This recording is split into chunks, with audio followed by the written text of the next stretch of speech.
All right, let's get one thing straight. Nobody expected the janitor's daughter to become the most dangerous mind in the building. Not even close. When Lily Monroe showed up in her scuffed sneakers and that old canvas backpack, well, let's just say people in the glass tower thought they were about to watch the office prank of the year, courtesy of CEO Bradley Pierce. You know how it goes. They all laughed, right up until the moment she walked into the boardroom, and the only thing louder than her entrance was the silence that followed.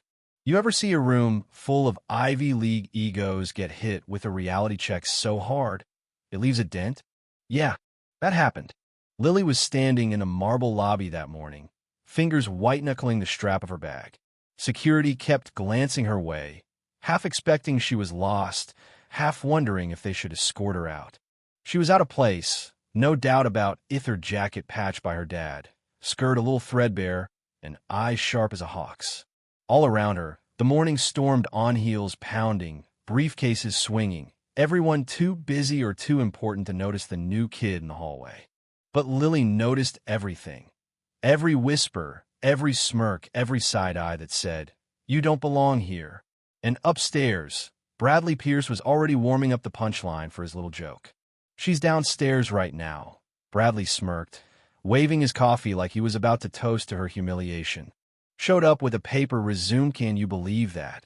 The interns laughed a little too loud. To them, hiring Lily was like throwing raw meat to the wolves just for the show. See, her dad James Monroe, the janitor who cleaned their offices for 15 years, had asked Bradley for a favor, hoping Lily could learn about business. Bradley agreed, but not out of kindness. He was setting the stage for a lesson, just not the one he thought. In HR, Lily sat straight as a ruler while the assistant handed her a badge and folder, barely looking at her. "You'll be shadowing the team. Don't speak unless spoken to. Consider yourself lucky," the woman mumbled. Lily just nodded, her mind already running miles ahead. She'd memorized the whole company's org chart, knew Bradley's life story, and had quietly spent 5 years teaching herself everything about economics while her dad worked nights. They gave her a menial job, but she was already reading the playbook. On her way to the elevators, a crew of interns blocked her. One of them, all crisp blazer and cold smile, sneered, "Lost?" "The maintenance closet's downstairs." Lily didn't flinch. "No, I'm exactly where I need to be." Doors closed. Game on. Up on the 20th floor, the atmosphere felt like ice water. Sharp, cold, people measuring her with every look. Cameron Blake, junior analyst and self-appointed king of condescension, greeted her. "You must be the janitor's daughter. Let's get this over with." He dumped her at a back table. "Don't touch anything. Fetch coffee if you're asked. We move fast," and vanished. Lily sat quietly, notebook open, taking in every workflow, every offhand comment, every second people spent pretending to work. She wasn't there to impress anyone. She was studying the enemy. When Bradley Pierce strutted through for his daily Kingdom tour, he spotted Lily scribbling away and couldn't resist. "Everyone," he announced, "meet our newest addition, Lily Monroe. Maybe she'll surprise us." Mocking applause broke out. Lily stood, raised her hand. "May I speak?" Silence. Madison, the queen bee in turn, snorted. "This isn't school, sweetie." But Bradley, thinking he was still in control, waved her on. "Sure, let's all be inspired." Lily didn't waste a breath. "Your growth projections on the board assume linear retention, but your churn rate suggests otherwise. I can show a corrected model." That got their attention. Bradley, smirk wavering, played along. "Want to correct our projections?" She nodded. "Yes. And if I'm right, your next product launch is at risk." The room went dead still. "Fine," Bradley said, "show me."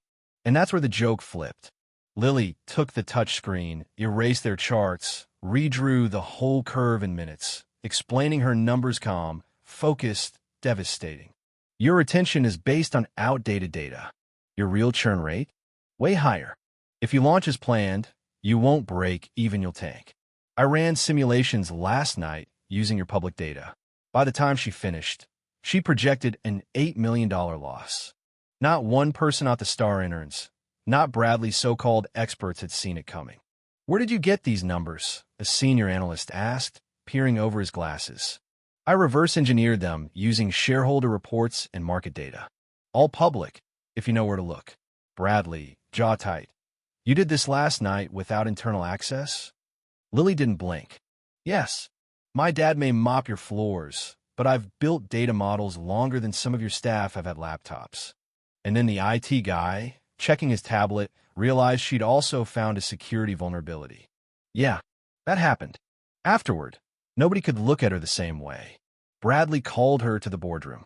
He tried to get the upper hand, back paper stacked, voice low. You embarrassed half my staff today. Lily, unshaken.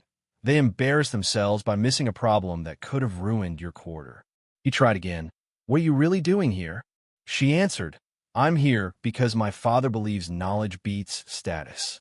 I watched your board meetings through the glass when nobody noticed me. I came to understand the machine from the inside. Bradley pressed. And what do you want now?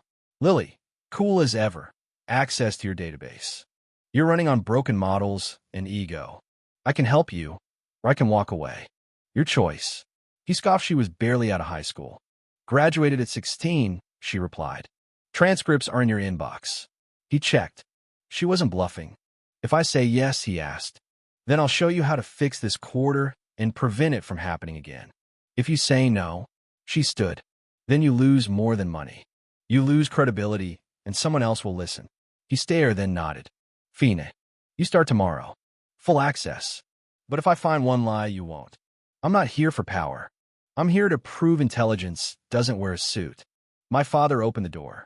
I walked in on my own, and she left him there for the first time in years, not sure if he'd made a decision or had one made for him.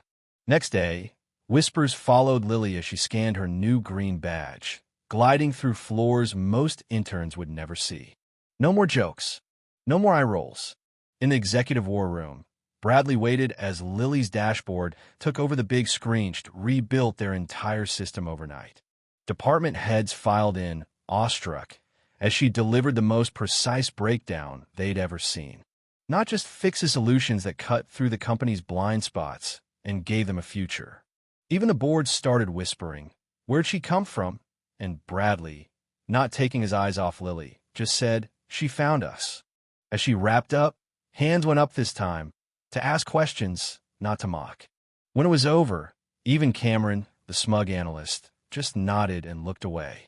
Bradley told her quietly, I was wrong about you. We all were.